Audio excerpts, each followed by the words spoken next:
Hey Grandpa. How about showing us how to clean a real ring? The voice echoed through the Crown Boxing Club gym like a verbal slap in the face.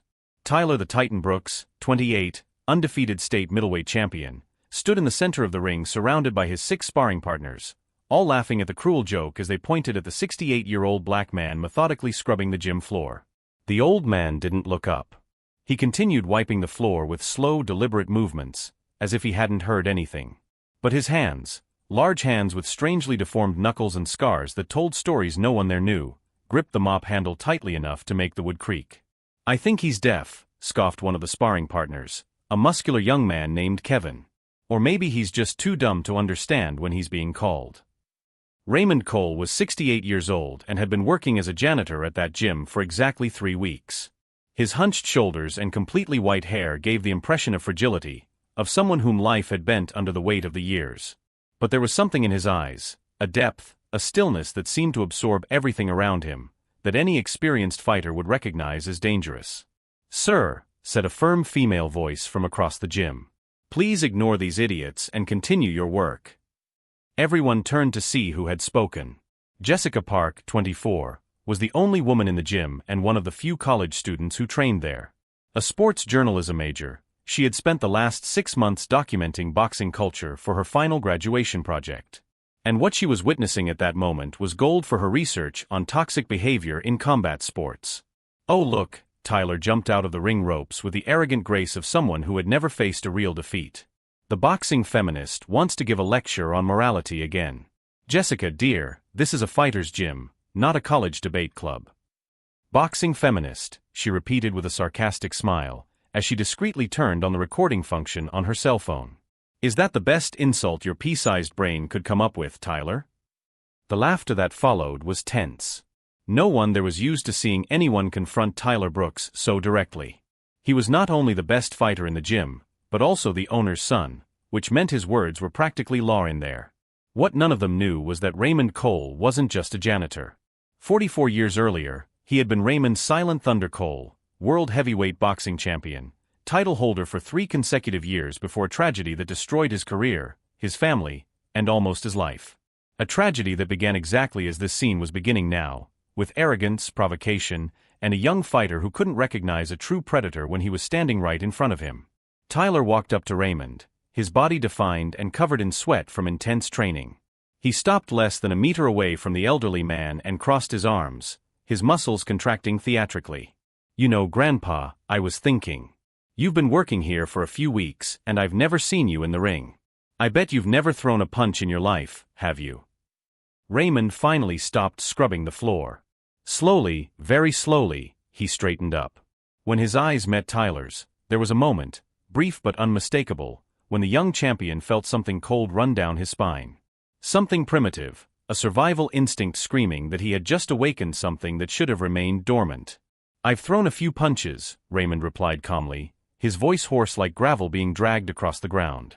"A long time ago." The answer provoked more laughter, but Jessica noticed something the others didn't. The way Raymond had positioned himself, the angle of his feet, the perfect weight distribution, these weren't the movements of an old janitor. They were the instinctive posture of someone who had spent decades in professional rings. "A long time ago," Tyler mimicked Raymond's voice mockingly. "How about refreshing our memory? Get up here and give me your best punches. I promise I'll hold back the laughter, for at least 10 seconds. The entire gym was watching now. Tyler's 6 sparring partners, Jessica discreetly recording with her cell phone, and even Danny Carter, the 45-year-old assistant coach who knew enough boxing history to sense that something about this old man didn't add up. "Tyler, let the man work," Danny interjected, his voice carrying a warning that the young champion completely ignored. No, Danny. This is educational. Our students need to see the difference between a real fighter and, well, whatever this old janitor is." Raymond slowly dropped the mop into the bucket of dirty water. His eyes never left Tyler's, and in that gaze were decades of untold stories. Stories of bloody rings, of glory under the spotlight, of a terrible night in Atlantic City when it all came crashing down. One night, 43 years ago, when Raymond Silent Thunder Cole stepped into the ring to defend his world title for the 15th time against a challenger named Roberto El Martillo Gutierrez. A fight that ended with Roberto in a coma for 6 weeks, Raymond under investigation for excessive force, and his 8 months pregnant wife suffering a miscarriage due to the stress of the situation. He had sworn that night, holding the lifeless hand of his stillborn son, that he would never step into a ring again. That he would never use his fists for anything other than honest, anonymous work. But some promises are made to be broken when dignity is at stake. "All right," Raymond said finally, and there was something in his voice that made the entire gym fall silent. "But when I'm done, you're going to apologize. Not to me. To her," he pointed to Jessica. "And to everyone else you've humiliated in this place because you thought your muscles gave you the right to disrespect people." Tyler let out a loud, forced laugh. "Grandpa thinks he's going to teach me a lesson. That I need to see. Get up here." What Tyler Brooks couldn't see, what none of them could see, was that Raymond Cole had spent 43 years not just running from his past, but refining something far more dangerous than boxing technique. He had transformed guilt, pain, and regret into a form of emotional control so deep, so absolute, that when he finally decided to unleash that pent-up storm, it wouldn't be anger that Tyler would face. It would be the difference between youthful arrogance and mastery tested in the fire of tragedy. Raymond began walking toward the ring, and with each step, something fundamental changed in his posture. His hunched shoulders straightened. His fragile appearance disappeared like mist in the morning sun. And when he placed his hand on the ropes of the ring, Jessica Park, who had watched hundreds of hours of historical boxing footage for her project, felt her heart race. Those movements. That economy of gesture. That presence. She knew it. From somewhere. From old videos, perhaps. From historical archives she had studied. If you're enjoying this story of justice and overcoming adversity, don't forget to subscribe to the channel to find out how a simple janitor was about to give everyone there the most unforgettable lesson in respect, humility, and the true meaning of being a champion. Raymond climbed into the ring with a deliberate slowness that Tyler interpreted as fear, but that Danny Carter recognized as something completely different. It was the economy of movement of a predator, every gesture calculated, every muscle engaged only as necessary. "Look everyone," Tyler announced theatrically, turning to his small audience. "Grandpa has accepted the challenge.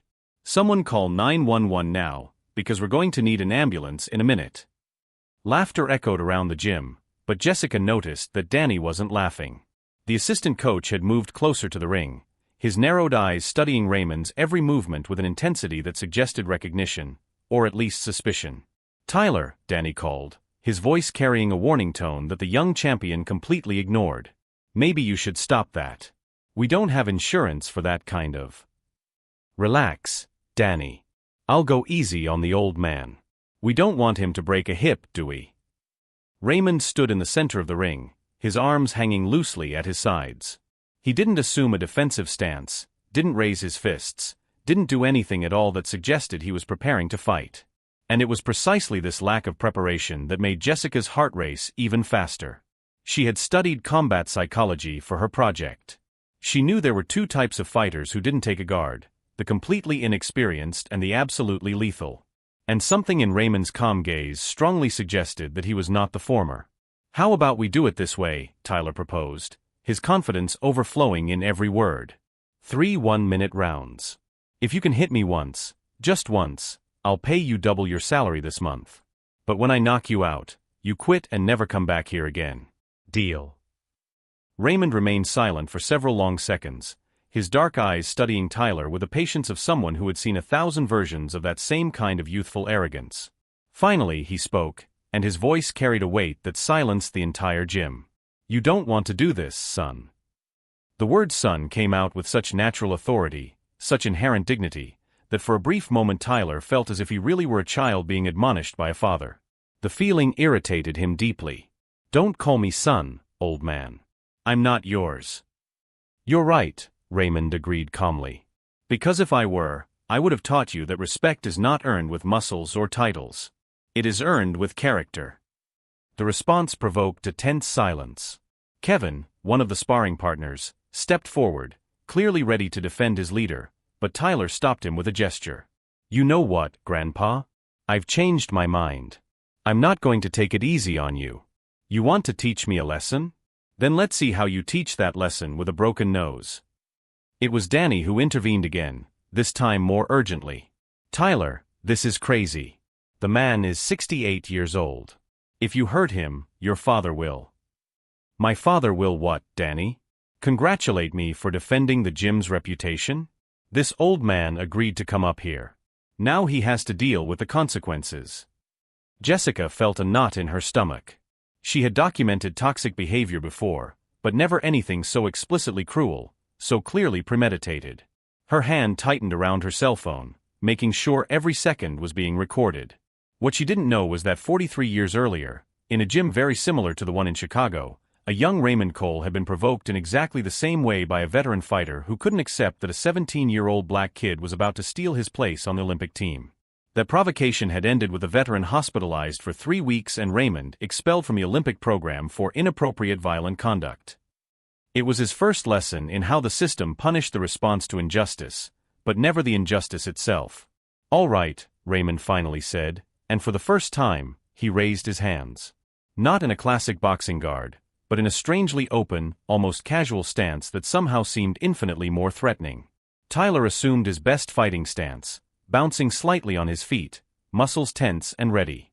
He had knocked out 17 of his last 20 opponents. He had sharp reflexes, devastating power in both hands, and the unshakable confidence of someone who had never faced a real defeat.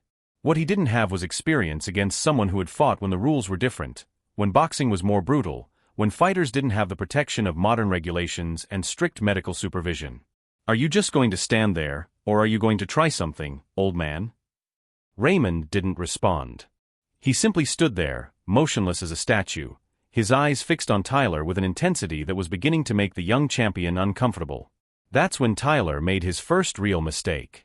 Frustrated by the lack of reaction, he lunged forward with a quick jab, not his best technique, but a test blow, designed to gauge his opponent's reaction speed. Tyler's fist cut through the air exactly where Raymond's head had been a millisecond earlier. The old man had moved so minimally, so economically, that for a moment Tyler couldn't process what had happened. He had simply not been there anymore. "Interesting," Raymond murmured, already repositioned at a different angle. "You telegraphed that punch with your shoulder. Any experienced fighter would see it coming a mile away." The technical observation, delivered with such professorial calm, irritated Tyler more than any insult could have. He threw a quick combination, jab, straight hook, 3 punches linked with the precision of someone who had practiced the sequence thousands of times. Again, none of them found their mark. Raymond simply wasn't where the punches were going, moving with ghostly efficiency that defied his apparent age. Jessica felt a chill run down her spine. She had seen something like this before, in old videos, in grainy footage of boxing legends who fought in the 1970s and 1980s. That kind of minimalist dodging, that brutal economy of movement, it was the trademark of the great masters. "You're moving too much," Raymond commented, his breathing still perfectly calm. "Wasting energy. By the 10th round, you'd be exhausted." "This isn't going to last 10 rounds, man." Tyler growled, his frustration now visible to everyone. He attacked again, this time with more force, more commitment, a 5-punch combination that would have knocked out most of his usual opponents. Raymond blocked 2, dodged 3, and then did something that froze the blood of everyone present. He counterattacked. It wasn't a devastating punch or an explosive combination. It was just a jab, a single straight punch that traveled maybe 6 inches and touched Tyler's chin with the force of a falling feather. But the speed, the absolute precision, the way it appeared out of nowhere and disappeared before anyone could really process what they had seen. Tyler instinctively stepped back, his eyes wide. That touch had been a warning, a demonstration. If Raymond had wanted to, that jab could have carried enough force to knock him out. "Did you see that?" Kevin whispered to another sparring partner, his voice thick with disbelief. Danny Carter had seen it. And for the first time in years, he felt genuine fear of what might be about to happen in that ring. "Tyler," Danny called, his voice now urgent. "Stop it. Now." But Tyler Brooks had spent his entire life being the best, the strongest, the invincible. The idea of backing down in front of a 68-year-old janitor was unthinkable, intolerable. Even with all his instincts screaming that something was deeply wrong. "Beginner's luck," Tyler muttered, more to himself than anyone else. Raymond simply watched, waiting, that terrifying calm never leaving his eyes. And in that moment, Jessica Park finally connected the dots. She quickly pulled out her phone, opened a new tab in her browser, and typed, Raymond Cole Boxer 1970s-1980s. What appeared on the screen made the air escape from her lungs. Dozens of articles. Hundreds of photos. A younger, more muscular man, but with exactly the same eyes, exactly the same presence. Raymond Silent Thunder Cole. World Heavyweight Champion. 15 consecutive title defenses. Considered one of the greatest technical boxers of his generation. And then the darker articles. The fight against Roberto Gutierrez. The coma. The investigations. The sudden retirement. The complete disappearance from public life. "Oh my God," Jessica whispered, her heart beating so hard she could hear it in her ears. Tyler didn't hear her. He was too focused on his own anger, his own need to prove he was still in control. He lunged forward again, this time with everything he had, an explosion of punches and movement that represented the peak of his abilities as an undefeated state champion. And Raymond Cole, a 68-year-old janitor and forgotten boxing legend, decided that the time for just dodging was over. What happened in the next 3 seconds would be debated, analyzed, and replayed millions of times on social media in the weeks to come. But in that moment, in that ring, to the 8 people who witnessed it live, it seemed almost supernatural. Raymond moved. Not like a 68-year-old man. Not like a janitor. But like the silent thunder that once made entire arenas rise to their feet in reverence. The transformation was instantaneous and terrifying. Raymond's shoulders aligned in a posture that defied his 68 years. His feet glided across the canvas with the precision of a Swiss watch. And his eyes, those eyes that had seen 1,000 rings, 1,000 fights, 1,000 different versions of the same youthful arrogance, shone with something that made Tyler Brooks realize, too late, that he had made a catastrophic mistake. Raymond's first counterattack was a jab that traveled perhaps 8 inches and hit Tyler's nose with the surgical precision of a scalpel. It didn't break, it didn't bleed, but the pain was instant and shocking. Tyler recoiled, blinking away involuntary tears. "That was 10% power," Raymond said calmly, his voice still controlled, still professorial. "Just so you understand the difference." Tyler quickly wiped his eyes, his humiliation turning to pure rage. He roared and lunged forward again, but this time there was desperation in his movements. Arrogant confidence had given way to the primitive recognition that he was in completely unfamiliar territory. Every punch Tyler threw met only air. Raymond moved like smoke, as if he could read the young champion's movements before they even happened. And with every dodge, he offered technical comments that cut deeper than any physical blow could. "Your guard is too high. Your liver is exposed. You're crossing your legs when you retreat. Terrible balance. That hook was telegraphed 3 moves ago. Any professional would knock you out now." Kevin and the other sparring partners watched in shocked silence. The scene unfolding before them challenged everything they thought they knew about boxing, about age, about hierarchy. A 68-year-old janitor was teaching the gym's best fighter a lesson in humility without even breathing heavily. Jessica continued recording, her cell phone trembling slightly in her hands. She had opened the Wikipedia page on Raymond Cole and was reading frantically between glances at the ring. World champion at 22. 15 consecutive defenses. Forced retirement at 25 after the incident with Gutierrez. Complete disappearance from public life for more than 4 decades. "Danny," she called softly, showing the screen of her phone to the assistant coach. "Did you know?" Danny Carter looked at the screen, then at the ring, then back at the screen. His face paled visibly. "Silent thunder," he whispered, his voice laden with reverence and fear. "My God. My dad used to watch his fights. He said he was the most technical boxer who ever lived." In the ring, Tyler was starting to get desperate. 5 minutes had passed and he hadn't landed a single clean punch. His body was covered in sweat, his breathing becoming irregular, while Raymond remained calm, controlled, as if he were taking a casual stroll. "You're tired," Raymond observed. "Your guard is dropping. In the professional world, you'd already be knocked out 3 times. Shut up." Tyler roared, throwing a wild hook with all the strength he had left. It was the mistake Raymond had been waiting for. In a movement so fast that half the people present couldn't process it, Raymond slid inside Tyler's guard, blocked the hook with his left forearm, and placed his open right hand against the young champion's chest. It wasn't a punch. It was a push. But there were 43 years of refined technique, controlled power, and deep knowledge of physics and biomechanics in that simple movement. Tyler flew. He literally left the ground, traveled almost 2 meters through the air, and landed on his back on the canvas with an impact that made the ropes of the ring vibrate.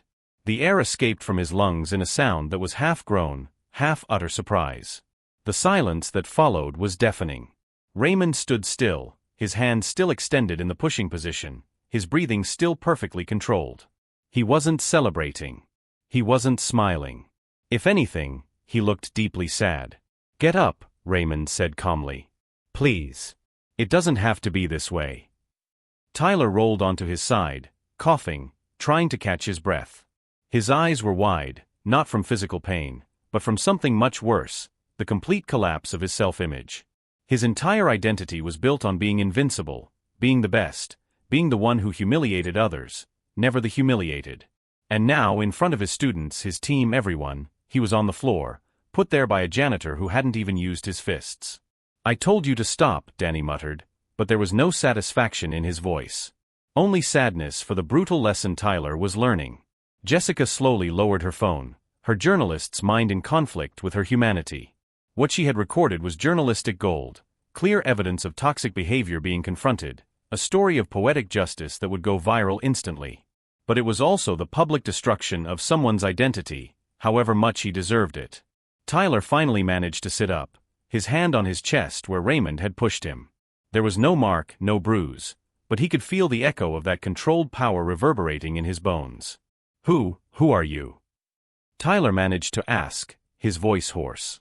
Raymond sighed deeply, as if that question carried the weight of decades of kept secrets. He looked at his own hands, hands that had lifted championship belts, that had knocked out dozens of opponents, that had held a stillborn child 43 years ago. "My name is Raymond Cole," he said calmly. "And a long time ago, I was a world boxing champion. I retired after seriously injuring someone. I swore I would never use my fists to fight again. I spent 43 years keeping that oath, working simple jobs, living an anonymous life." He paused, his eyes meeting Tyler's with an intensity that made the young man instinctively recoil. "But today, you gave me a choice. To let you continue to believe that muscles and titles give you the right to humiliate people, or to break my vow and show you what respect really means." Kevin took a step forward, his phone already in his hands, typing frantically. "Raymond Cole boxer," he read aloud, his eyes widening with each line. "World champion from 1978 to 1981. 15 consecutive defenses. Considered one of the greatest. Oh my God. It's you. It really is you." The news spread through the gym like wildfire. The other sparring partners grabbed their cell phones, finding photos, articles, grainy old videos of a young Raymond Cole destroying opponents with the same technical efficiency they had just witnessed. "You're a legend," one of them whispered, reverence completely replacing their previous disdain. Raymond shook his head slowly. "Legends are stories people tell. I'm just an old man who works cleaning gyms because that's what I deserve after what I did." "What did you do?" Jessica asked softly, her journalistic curiosity battling with her instinct not to force an obviously painful moment. Raymond closed his eyes briefly, and when he opened them again, there were 43 years of crystallized pain in that gaze. "I was defending my title against Roberto Gutierrez. Atlantic City, 1981. I was hearing the same kinds of comments Tyler made today, about my race, about where I came from, about how I didn't deserve to be where I was. I lost control. I hit him harder than I needed to. He was in a coma for 6 weeks. The gym fell completely silent. My wife was 8 months pregnant. The stress of the investigations, the media, everything. She lost the baby. Our son. I was in another state, dealing with lawyers, when it happened. I got there too late." A single tear rolled down Raymond's aged face, but his voice remained steady. "So I disappeared. I gave up boxing, I gave up fame, I gave up everything. Because I realized I had used my strength in the wrong way. I had let anger and pride control what should have been art and discipline." Tyler was still sitting on the canvas, but now there was something different in his eyes. Not just humiliation, but the beginning of something that could be understanding. I didn't know," he muttered. "And if you had known, would you have treated me differently?" Raymond asked, echoing the same words from the reference story. But would you have continued to humiliate other cleaners, other workers who didn't have the credentials to defend themselves? The question hung in the air like toxic smoke. Tyler had no answer. Jessica stepped forward, her cell phone still recording. Mr. Cole, can I ask you a question? Why did you agree to step into the ring today when you swore you'd never fight again? Raymond looked at her, then at Tyler, then at all the faces around him. Because I saw you standing up for your principles when everyone else remained silent. Because I realized that sometimes the only way to teach respect is by showing the consequences of disrespect. And because, he paused, looking directly at Tyler, I saw in you the same arrogant young man I once was.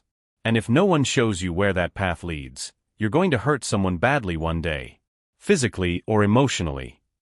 Danny Carter finally climbed into the ring, extending his hand to Raymond in a gesture of deep respect. Mr. Cole, it's an honor. My father watched all your fights. He always said you were the best there ever was. Raymond shook his hand, but shook his head. The best would have controlled his anger. The best wouldn't have lost everything because of wounded pride. That's when something unexpected happened. Tyler, still sitting on the canvas, began to cry. Not dramatic tears, but the kind of silent crying of someone whose worldview had just been completely destroyed and rebuilt in a matter of minutes. I'm an idiot, he said finally, his voice breaking. I'm exactly what you said. Arrogant. Cruel. I don't even know why I do it. Why I need to make others feel small to feel big myself. Raymond slowly approached and, to everyone's surprise, reached out his hand to help Tyler up. Because it's easier to tear others down than to build yourself up. But it's not too late to change. Tyler took the offered hand and stood up, his red eyes meeting Raymond's. How? How do I change after being this person for so long? By starting with an apology, Raymond replied calmly. To her, he pointed to Jessica. To Danny. To your students. And then by doing things differently every day until doing the right thing becomes as natural as breathing. What no one in that gym could have predicted was that this moment, captured on Jessica's cell phone, was about to become much more than just a lesson in humility. It was about to completely rewrite the lives of everyone present in ways none of them could have imagined. Tyler stood in the center of the ring for long seconds, the silence weighing on his shoulders like lead. Finally, he turned to Jessica, and there was something broken in his eyes that hadn't been there 15 minutes earlier. Jessica, he began, his voice hoarse. I apologize. For today, for all the times I disrespected you, for making you feel uncomfortable in this place that should be safe for everyone. Jessica nodded slowly, but said nothing. Her finger was still on the record button. Tyler continued, turning to Danny and then to his sparring partners. Danny, you tried to warn me countless times, and I ignored you because I thought being the owner's son gave me the right to be a jerk. Kevin, Mike, all of you, I treated you like subordinates instead of training partners. That's over now. The words sounded sincere, but Raymond remained motionless, watching. He had seen many apparent transformations in his life, many promises made in the heat of humiliation that evaporated as soon as the shame passed. That's when the gym door burst open. Richard Brooks, 57, owner of Crown Boxing Club and Tyler's father, stormed in. His expensive suit contrasted sharply with the sweaty environment of the gym, and his expression was one of pure fury. Does anyone want to explain to me why the hell my son is in a ring with the janitor? He roared, his eyes scanning the scene and stopping on Raymond. You. Get out of the ring now before I call security. Dad, wait, Tyler began, but Richard cut him off with a sharp gesture. Quiet. You're bleeding. Did this old man assault you? Danny, did you allow this?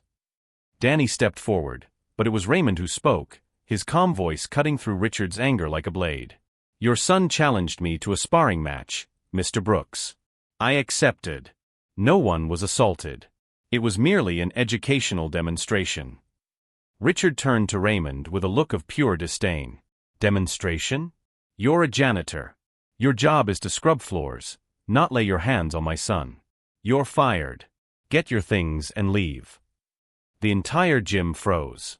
Jessica felt her stomach churn, but her hand held the phone steady, capturing every second. Richard, Danny interjected carefully. Maybe you should know who he is before you. I don't care who he is. He can be the King of England, but here he's an employee who laid his hands on my son. Tyler quickly climbed down from the ring, positioning himself between his father and Raymond. "Dad, stop. You don't understand what happened here." "I understand perfectly. I understand that you're defending the man who humiliated you in front of your team.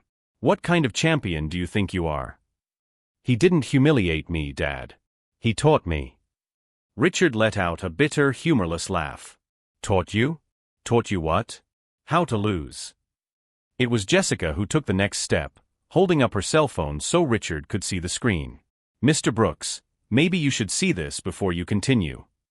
"I don't have time for," Richard began, but his eyes fell on the cell phone screen. Wikipedia was open. Photos of a young Raymond Cole holding championship belts. Headlines about the legendary Silent Thunder. The color drained from Richard Brooks' face. This can't be," he whispered, looking back at Raymond with new eyes. "You're Raymond Cole?" "The Raymond Cole." Raymond nodded slowly. "I was. Now I'm just a janitor trying to live a quiet life." "My God," Richard whispered, and suddenly he was no longer the arrogant gym owner, but a 12-year-old boy who had watched all of Raymond's fights on black and white TV. "I saw your fight against Morrison at Madison Square Garden. My dad took me. It was the most incredible thing I've ever witnessed." The instant reverence in his voice was almost comical, but also revealing. Raymond recognized the pattern immediately, the same one he had seen 1,000 times before. Respect based on credentials, not character. "Mr. Brooks," Raymond said calmly. "5 minutes ago you were ready to fire me and throw me out on the street. Now, because you know my name and my past, I suddenly deserve respect." Richard opened his mouth, then closed it, realizing the logical trap he had fallen into. "That," Raymond continued, his voice gaining strength, "is exactly the lesson your son needed to learn. Respect isn't something you give based on titles, fame, or status. It's something you give to all human beings simply because they are human." Jessica kept recording, tears in her eyes. This was live journalism, real-time social justice, everything she had hoped to capture in her project. "Dad," Tyler said softly. "He's right. I spent years treating people like trash because I thought being a champion gave me that right. And you taught me that. Not with words, but with examples. The way you treat employees, the way you talk about people who don't have money or status." Richard recoiled as if he had been slapped. "Tyler, No, let me finish. Mr. Cole showed me today that I was becoming just like you. And I don't want to be like that anymore." The silence that followed was devastating. Richard Brooks, a man who had built an empire in boxing through toughness and ruthlessness, was being confronted simultaneously by a legend he idolized and the son he had molded in his own imperfect image. It was Kevin who broke the silence, holding up his cell phone. "Guys, you need to see this." Everyone gathered around as Kevin showed them his screen. Jessica's video, she had posted it live on Instagram without anyone noticing, already had 50,000 views and was growing exponentially. The comments rolled in real time. "This is the most incredible thing I've ever seen. Silent Thunder still exists. Living legend. That Tyler deserved this and much more. I want to train with Raymond Cole." Jessica looked at her own phone and saw that the count had already passed 100,000. The algorithm had picked up the video and was pushing it to millions of feeds. "Jessica," Richard turned to her, his voice now carrying a hint of panic. "Did you post this? Did you make this public?" "Yes," she replied calmly. "Because people need to see that actions have consequences. That you can't treat people like disposable objects just because you have power over them." Richard felt the ground disappear beneath his feet. He knew social media well enough to know what a negative viral video could do to his gym's reputation. Sponsors, elite members, his own standing in the boxing community, everything was suddenly at risk. "Mr. Brooks," Raymond said calmly, stepping down from the ring. "I'll make your decision easy. I resign. I don't want this situation to hurt your company or the people who work honestly here." "No." Tyler protested. "You can't go. We need to learn from you." Raymond smiled sadly. "Tyler, the lesson has already been taught. The rest is up to you to choose whether or not to apply it." It was Danny who had the idea that would change everything. "Richard, you're looking at this the wrong way. You don't have a public relations crisis. You have the biggest marketing opportunity of your life." Everyone turned to him. "Think about it," Danny continued, his eyes shining with insight. "Raymond Cole, living boxing legend, is here. In your gym. Imagine the headlines: 'Retired legend returns to teach new generation.' Gym that had the humility to learn from its mistakes. Tyler publicly apologizing and committing to change." Richard processed this quickly, his business mind calculating angles. But it was Raymond who shook his head. "I don't want the spotlight. I've spent 43 years running from it." "But what if it's not about you?" Jessica interjected. "What if it's about using your story to teach others? How many young fighters are out there right now, arrogant like Tyler was, who could learn before they seriously hurt someone?" Raymond looked at her, then at Tyler, then at all the faces around them. For the first time in decades, he saw a possibility he hadn't considered, that perhaps his past tragedy could become his present purpose. The video continued to go viral. 500,000 views. 1 million. Interview offers began pouring into Jessica's direct messages. And there, in that sweaty gym, surrounded by people whose lives he had touched in a matter of minutes, Raymond Cole realized that maybe running away wasn't the answer anymore. Maybe it was time to face it. 6 months later, the Crown Boxing Club had been completely transformed. The sign at the entrance now read, "Crown Boxing Club, trained by Raymond Silent Thunder Cole." But the most profound change wasn't in the marketing. It was in the atmosphere, in the way people treated each other, in the philosophy that now permeated every corner of the gym. Raymond stood in the ring on a Thursday afternoon, surrounded by 15 students who watched him with reverence and genuine attention. Among them was Tyler, now wearing a simple t-shirt without arrogant logos, listening to every word as if his life depended on it. "Technique without character is just refined violence," Raymond said, his calm but firm voice echoing through the space. "And character without technique is just good intentions. You need both." Jessica stood in the corner of the gym, no longer as a student but as the Academy's media coordinator. Her video had reached 23 million views, generating offers for documentaries, interviews on national programs, and even interest from Hollywood. But more importantly, it had sparked real conversations about respect, humility, and redemption. She had graduated with top marks. Her final project on toxicity in combat sports, centered on that transformative day, had won national journalism awards. She now had job offers from 3 major sports networks, but she had chosen to stay, at least for now. There was something special happening there that she wanted to document completely. Sensei Raymond, a 19-year-old named Andre, raised his hand timidly. "How do you control your anger when someone provokes you? Like you did with Tyler that day?" Raymond smiled, recognizing the sincere question. "I didn't control it, Andre. I channeled it. There's a difference. Controlling is repressing. Channeling is directing that energy towards something productive. That day, my anger wasn't for myself. It was for every person Tyler had disrespected, for every worker who had been belittled. And I used that energy not to destroy, but to teach." Tyler nodded, knowing exactly what Raymond was talking about. The last 6 months had been the most difficult of his life, but also the most transformative. He had lost almost half of his social media followers when the video went viral. He had lost sponsorships, contracts, opportunities. But he had gained something infinitely more valuable: real respect. Not based on fear or intimidation, but on character built through consistent actions. He had started small, apologizing in person to every person he had humiliated over the years.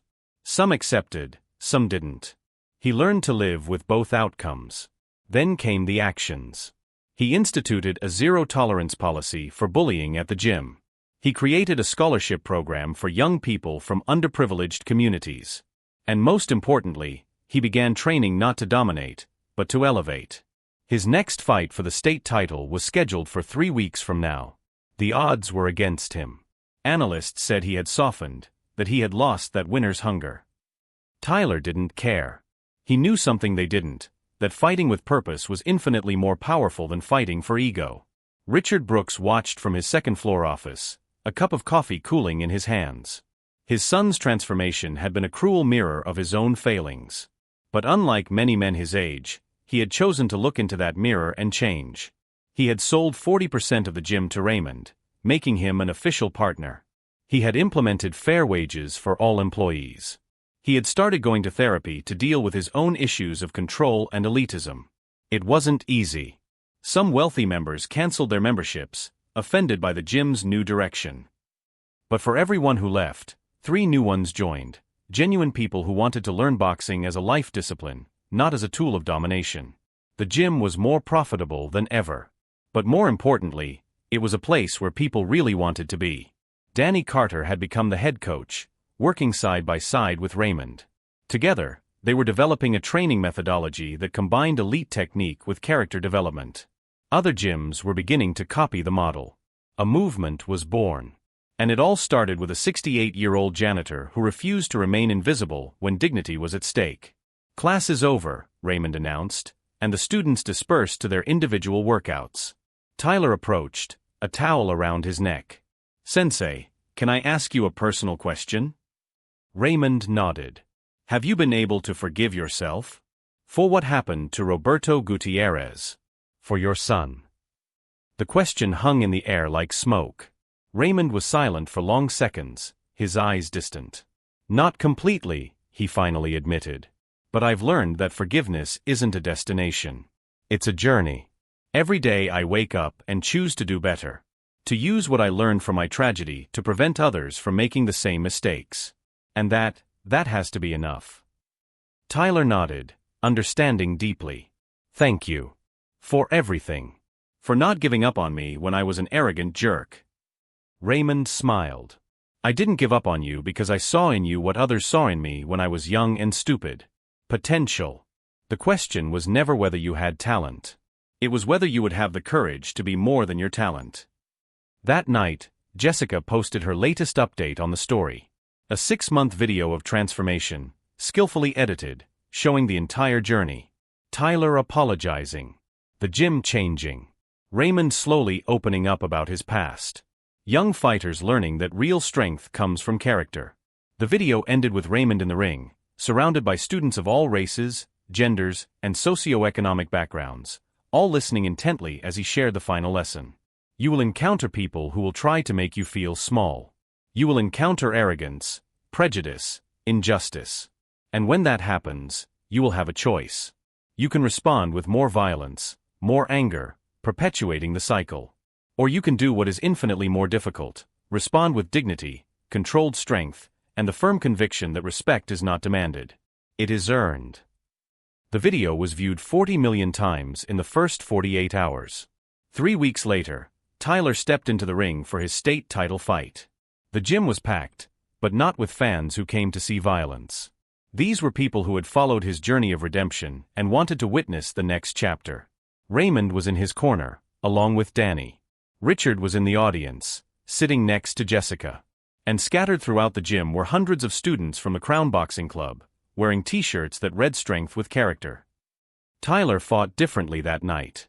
Not with the explosive anger of before, but with technical precision and controlled purpose.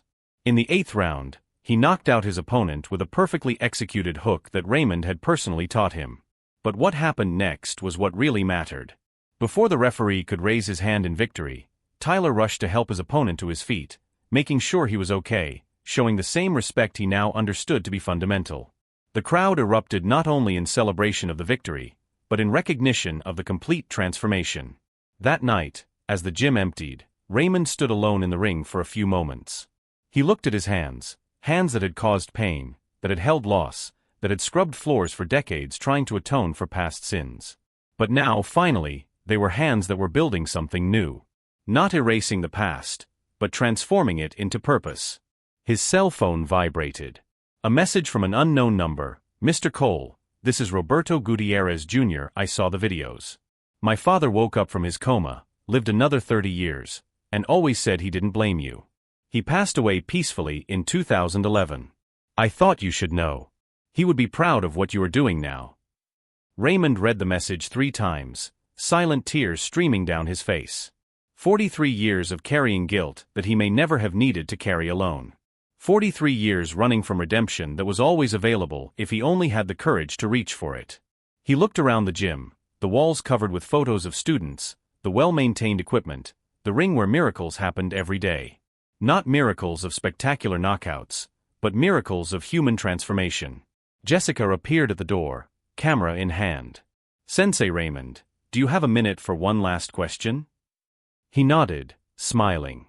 "If you could go back in time and give one piece of advice to that 25-year-old Raymond, what would it be?" Raymond thought for a long moment.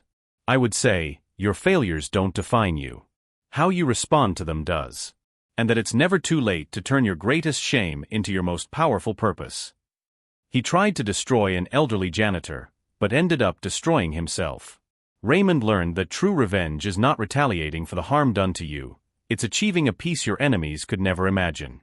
And Tyler discovered that losing everything you thought mattered may be the only way to gain everything that truly matters. If this story of redemption and transformation touched your heart, subscribe to the channel for more stories that show that it's never too late to change, that character beats talent, and that true respect is not earned with fists, but with the courage to be better today than you were yesterday.